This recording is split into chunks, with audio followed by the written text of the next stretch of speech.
my name is Suzanne Manners, and I'm here with Jean Hefner from Wilkes Literacy, and we are going to share some exciting new reads for you and events going on in the library this month. Normally, we have Sarah around to video us, but we're doing it virtual this month because of all the ice and bad weather we've had. So let's just get going on this, get going and talk it up. The first thing I wanted to let you know about this Thursday, I know you'll probably hear about this today or tomorrow, but this Thursday at the branch location, we're going to be celebrating the birthday of Louis Classic Gibbon. And that's his pseudonym. His actual real name is James Mitchell, I believe. But he grew up in Scotland and wrote this beautiful book called Sunset Song. Have you ever heard of Sunset Song, Jean? I have not. It's in a film. There's a film. Oh, really? I saw it over the snow days. It is so beautiful. The scenery, he describes it so in a lyrical, poetic way. This is the story of Chris Guthrie, and she is a coming of age story. She doesn't know much, about life other than life on the farm. They're wheat farmers in Scotland, and like I said, the scenery is gorgeous. Just visualizing. I've never been there.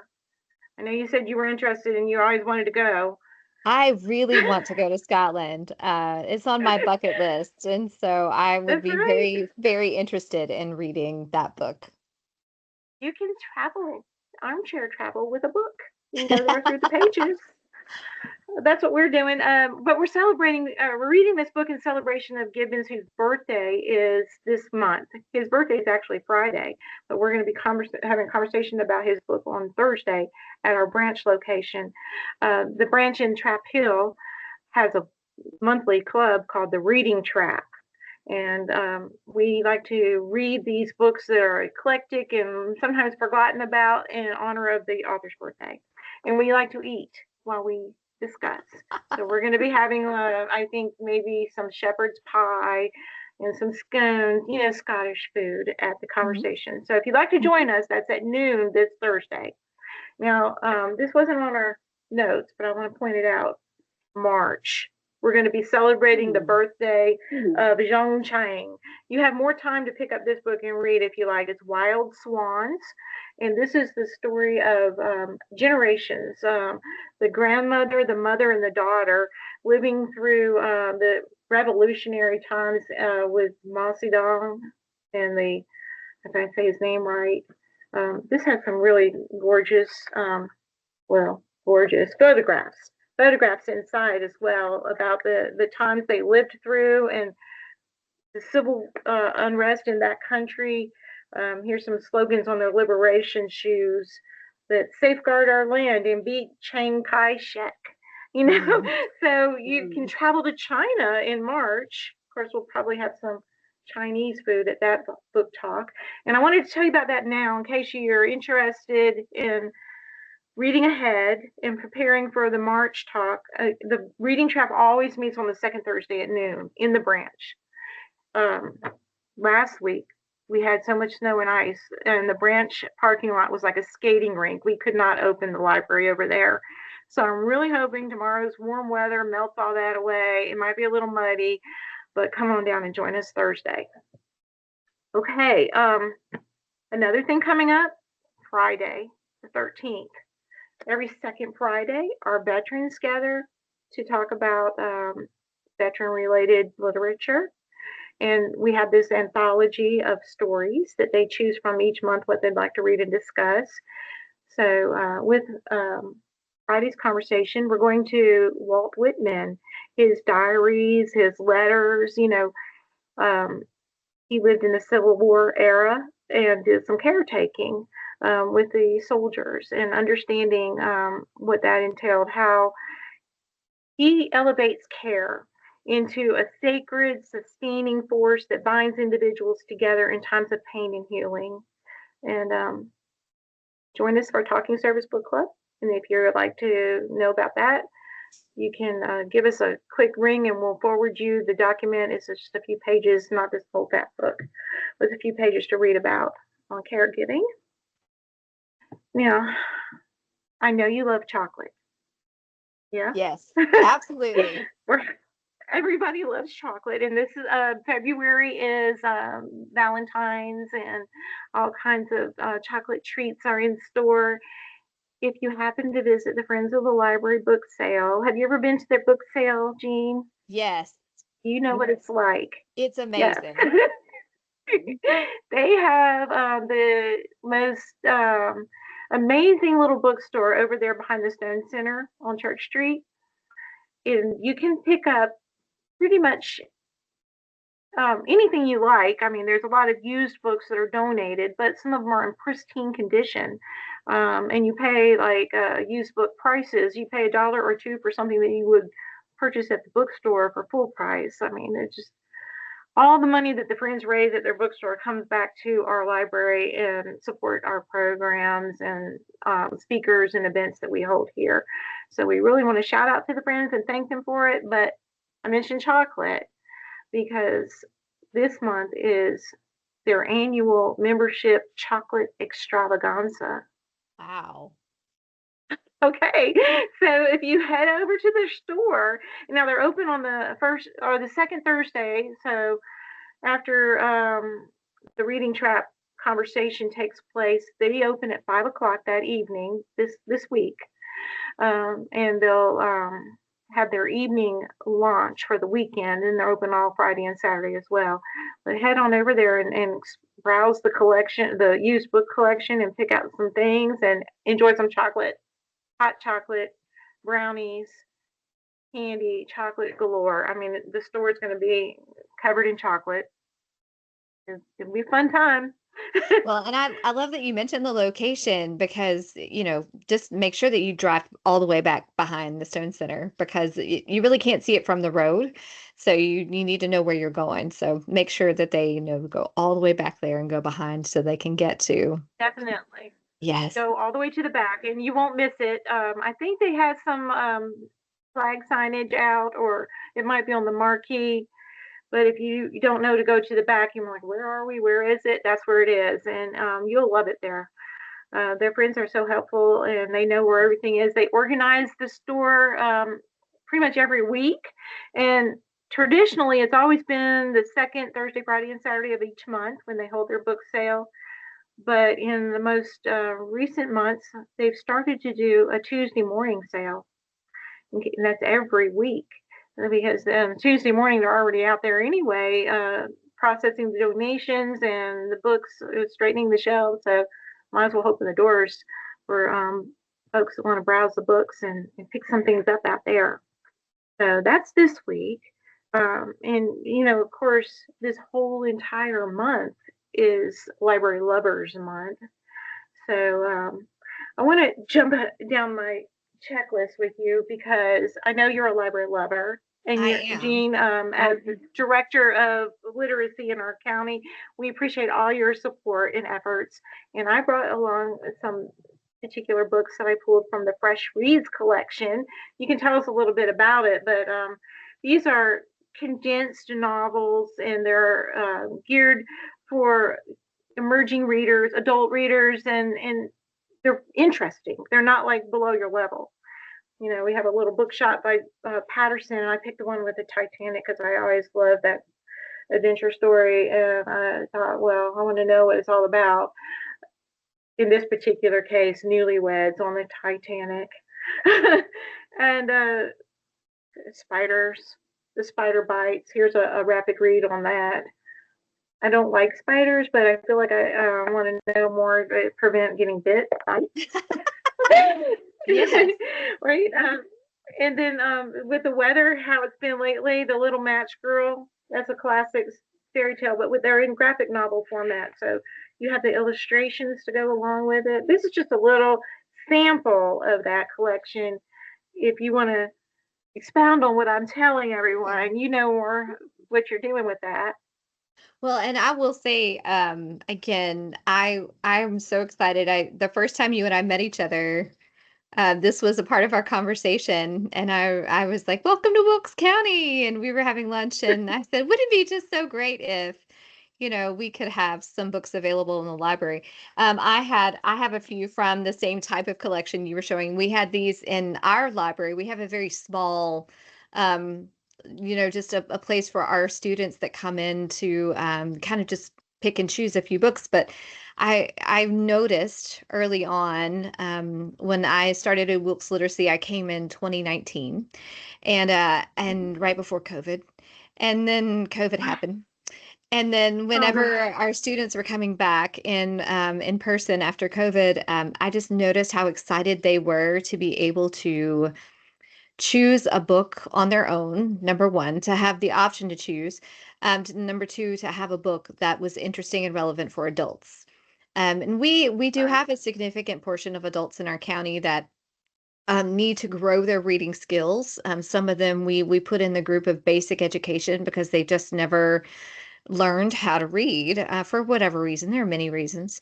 And then we Hmm. also have some adults that are learning English as a second language. And Wilkes Literacy, what we do is free in our community. We have volunteers that come in and they work weekly. In fact, today is Monday. It's our busiest day, and we've been going since 8 o'clock this morning. And they help adults in a confidential, private, respectful way grow their literacy skills through curriculum that we use that's been tested and tried. And also, we just encourage them to read as they grow those literacy skills. And you and I both know in our conversation we had together that, that's important for them to have choices. And it's important for those choices to be available in a way that is not for children. I love our children's section of the library. It is quite possibly my favorite part of the library, and my kids are kind of aged out of it. But an adult wants to be able to go use the library, and our library is such a welcoming place. So thank you to you and your staff for making it such a welcoming place. But they want to go in, our students do, and they want to pick out a book, and they don't want to pick out a children's book. And so Right. Fresh Reads was really sort of born out of your idea of what you had done previously, and an idea that I had seen in a different library out of state. And I was like, wouldn't it be great? And we sort of dreamed about it. And then finally, thanks to the North Wilkesboro Rotary Club, we were given the finances to make the dream a I was going to reality. mention that Here they are. the little Rotary. Thank you. Yes, thank you to Rotary. Definitely. And I'd love to. I got feedback from my students as we were sort of trying to figure out what to put in, and I had some that were like, "I want nonfiction." And so we made sure that we had some nonfiction selections, and then some things that you had seen and knew of, and I think it's just exciting. I had a student at the time that we sort of started everything, and she's graduated now, but she was so happy. And I just remember the joy of her being able to walk in and find a book. And it's funny about the little match girl that you pulled that out. Um, we Yeah. had we had a student recently that had always wanted to read Great Expectations. And we Oh don't really yeah. think about those classics all that much, I guess. It's like enjoyable. I just want to go grab that and read it. But he really wanted to read it, and it was so nice to find one that was, modified for him. And it's important for them to have, I guess, those options. And so, thank you for helping that happen at the library for our adult Thank readers. you. That's amazing. That we had that conversation and the books that you were talking about. It's funny how one book leads to another, and the classics are one of my favorite genres. So yeah, if I couldn't read, I don't know what I would do. And so knowing that people are opening doors and finding new things and nonfiction topics and learning, lifelong learning, that's our mission here. So thank you for helping us advance all that and Absolutely. Well, come out and visit us. thank you all for making that available. We could not. I mean, it's such a joy that you were able to do that with us. Well, there you go. And come and see us if you have any needs in locating a book. We'll help you find one or suggest one. If we don't have it in our collection, we'll get it for you. I want to mention again that on the 14th, because Valentine's Day, the Friends book sale If you stop by here at 2 in the afternoon, you can meet Beverly Jenkins. I don't know if you can even see her face on the back of that book, I see her. but I didn't know about this lady. She's amazing. She's got 61 published books, historical romance, and what's better for the month of February but a good romance. But what's also unique about Beverly Jenkins that she's also helping us celebrate Black History Month. Mhm. So Library Lovers Month, Valentine's Day, Black History Month, and this is an example of one of her books, Second Time Sweeter.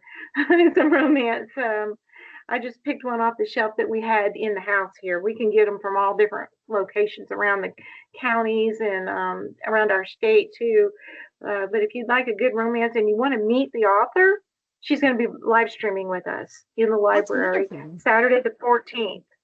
That's this Saturday. I can't believe this month's flying by. This And Saturday at it's 2 going o'clock. quickly, but it's going quickly, Suzanne, because the first half of it we all got snowed in. So I know, right? That's why we're like so overwhelmed here with so many books. There's too many books and not enough time for all of them, but we want to make as much time as we can. If you'd like to find out more about Miss Jenkins and meet her online and read some of her books, stop by and see us here. 2 o'clock this Saturday. And Library Lovers Month in every month, every year at this time, we like to hold an open house to invite our community members by to get some special treats and learn some of the new programs that are going on. And we always have library swag to give away, and I like to give a tour. If you haven't seen the top floor of the library since we renovated, you got to check that out. And meet some new staff. We've hired a few new people in the last several months, so there's a lot to know about going on over here at the library. So next Tuesday from 10 to 2, drop by for a Library Lover Month open house. And if you weren't aware, we have a mascot. Have you ever met our mascot, Jean? no, what is your mascot? No? We have a fox. We have a fox. His name is Arlie, which, if you take the letters of his name, they kind of stand for Appalachian Regional Library. Arlie. Hmm? He's our reading ambassador. He travels from county to county, and he's going to be visiting us here in our library next Tuesday. Mhm. So drop by at 11:30 to meet the fox. It's a great opportunity to bring the children. They love characters like that, and he's ready for a photo shoot with your little ones, and we'll have popcorn and goodies on hand. So you definitely want to come out for it. And always on Tuesday morning we have books and babies story time. So following the books and babies story time, our library fox will be on board to make an appearance and greet folks as well. Also, that same day, February 17th, next Tuesday in the afternoon at 4 o'clock, we're going to be investigating this book with our library book club. It's called How the Word is Passed. And just as a blurb on the back, Clint Smith, who wrote this book, is kind of dissecting our history for us. And this is what I hear on the back, perhaps no greater challenge than convincing a nation to remember what it would rather choose to forget. This is Black History Month, and he's one of our most thoughtful writers, thinkers, skilled with documents on how the echoes of enslavement remain everywhere. This is just kind of a meditation on the way slavery is commemorated in the United States. This is a really good read. Even if you haven't had a chance to read the book, you want to join us and find out about it and pick a copy up, come by next Tuesday for open house and stay for the conversation at 4 o'clock with our book club on this one. Jess Quick, that's her name. She's pretty quick. But Jess is taken over the reins on that book club. It used to be run by Mara Lynn. If you're familiar, Mara Lynn was a former employee of ours. She's retired, but she always comes back for the book club. So if you want to see Mara Lynn and enjoy talking about books with the group, 4 o'clock next Tuesday. And that's what their conversation will be about. And I also have some highlights for the end of the month. On the very last Saturday, February 28th, we're celebrating Pokemon Day. Do you like Pokemon? I do not, but my kids do. I know, right? Pokemon wasn't a thing when I was a kid, and not very much around when my kids were growing up. Maybe there was a little bit of it happening, but it's mainly my grandkids. They were enthralled and absorbed with all the card collecting and swapping and activities. So we're going to have some activities and we're going to have some Pokemon characters here all day long. Drop in. It's a chance for fans of every generation to come and explore your imagination and discover new things with Pokemon Day. That's Saturday the 28th. Okay, in the middle of Saturday the 28th, you know about the podcast studio. Hmm. I know your children were interested. Your son in particular wanted to get into podcasting. That's the thing I like Yes. to do, which we're trying to do it right now, right? But we'll have more equipment and professional sound effects and taping capabilities once the podcast opens, and it will be opening for the public to use. You have to reserve the room and get a little tutorial on the equipment, but it's there. The podcast studio is a new feature of our top floor, and we're going to have a podcast launch party at one Oh, o'clock on Saturday the 28th. So come by, get some snacks, learn about the equipment. I actually just got off the phone with Andrew Palmer from the town of yeah. North Wilkesboro. Yeah, he's going to donate some more things to help us out. Some green screens and some lights and things, ring lights and things for taping. So we're getting it all decked out and ready to use, and it will be up and going the end of this month. We've been so anxious to use the studio. So today's team meeting recording is just a little stepping stone to the real thing. We're going to have a real thing next month. So, But Suzanne, how do people reserve that podcast studio? Is there a process with the library? sure. We have our adult service team here that manage all the meeting spaces for us. So anytime you need to reserve not only the podcast studio, but a tutorial room or a conference room, you can call and get your name on the calendar and block it out. They will give you, like I said, a little briefing on how everything works. I'm not super techy, but I've done it before, and once you get in there and see how it works, it used to belong to the masthead. This equipment was in the masthead. The town bought that building and donated all the equipment to the library. And Doran Tripp, he's been amazing. You've met him before.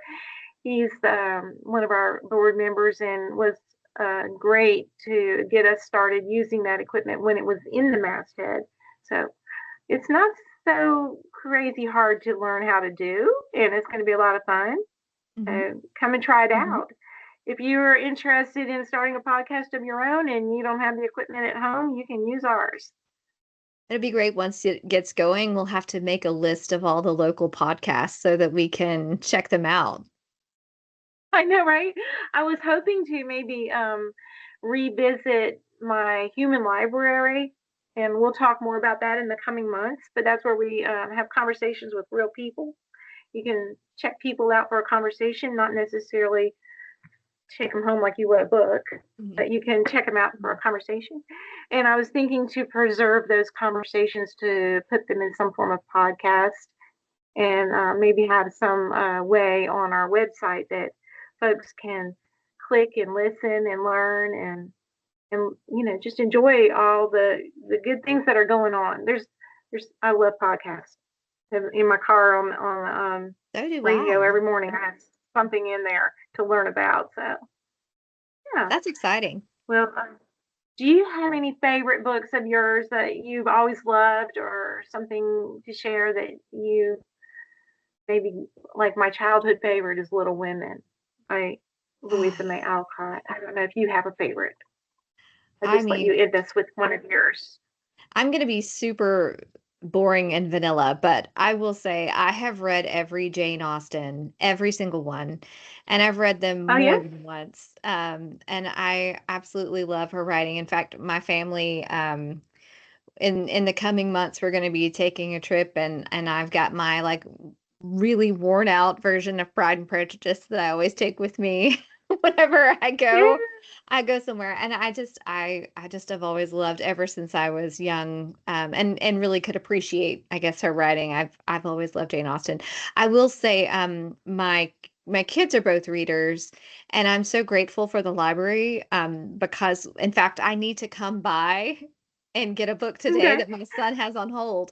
And I love the system with the library because even if it's one that, maybe it's kind of obscure and you all don't have it here, you can get it from somewhere else, which is really wonderful. Mhm. And my son is so excited about Brandon Sanderson right now, and he is just reading all those Miss Thornton Sanderson books. And apparently he signed some deal with Apple TV this week to like make a movie or some kind, and he just won't be quiet about it. So it's just Ah. funny. It's funny how the books, his friends have all started reading them too, and it's just funny how it sparks the conversation. Just the one good book and how one good book Mhm. can make such a difference and get young people especially really excited about reading. So You're right. You're right. I start off with one good book and then learn something in that book that leads me to discover another book. It's just something ongoing, and it is great to have fun and talk about those things. So we got plenty of book club opportunities that you can come out and visit with us, and sometimes we might, start off talking about the featured book that everybody's read. But then we end up talking about, well, what have you read lately? And what have you read lately? And then my to read list just grows higher and higher. I've got so many books on my bedside table now, but just like I said, we got so many books and not as much time as we wish, but they help us get around and travel to places we've never been. So, like Scotland. thank you so much. Like Scotland. There we go. Full circle. Thank you for some. And China next month. I know So that sounds like thank you such a for great book. Yes, I'll have to look that one up. definitely. I think I have it here somewhere. I do. I don't have it here right now. Wait, hold on. Don't worry. Let me show you what I'm talking about.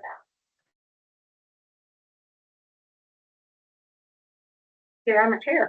When you come by the library, ask me for one. And any of you that are interested, ask me for one of our programs for the reading trap.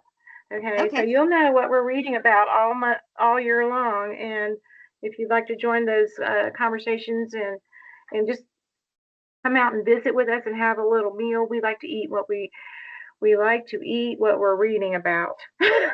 So if they're eating scones in Scotland, we will be too. Will there be haggis at the party? No, no, we already decided not that. I didn't know what that was, but I will let you figure that one out. Oh, Yeah. Okay. Well, thank you again, Jean. I really look forward to seeing you soon and hear what you've been reading lately. And everybody, come by and visit when you can. Thanks for I will joining be us by today. soon to pick up that book. Okay. Take care. And Thank we'll see you. all of you soon, too. Have a good one.